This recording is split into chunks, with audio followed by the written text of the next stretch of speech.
তো বাসায় বসে বানিয়ে ফেলবেন এরকম একটি রোস্ট, এবং এর টেস্টের ব্যাপারে যদি বলি, this is the best roast ever.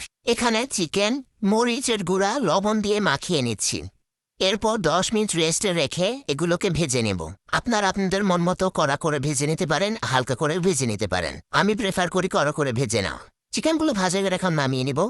একই তেলে এখন পেঁয়াজগুলো ঢেলে বেরেস্তা করে নেব। পেঁয়াজগুলোকে অনবরত নাড়তে হবে যাতে এগুলো পুড়ে না যায় এবং মচমচে হয়।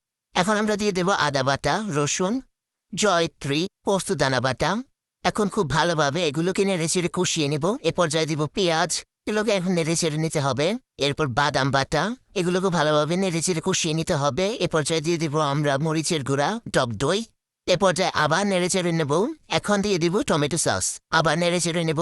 এখন দিয়ে দিব দুধ, নেড়েচেড়ে ভালো করে কষিয়ে নেব। দিয়ে দিব চিনি, রোজ মশলা, এবং এগুলোকে আবার ভালোভাবে নেড়েচেড়ে নেব। ভেজে রাখা চিকেনগুলো এখন একে একে দিয়ে দেব। ভালোভাবে নেড়েচেড়ে রোস্টের ঝোলের সাথে এখন চিকেনগুলোকে মিশিয়ে নেব। ব্যাস হয়ে গেল আমাদের চিকেন রোস্ট তৈরি।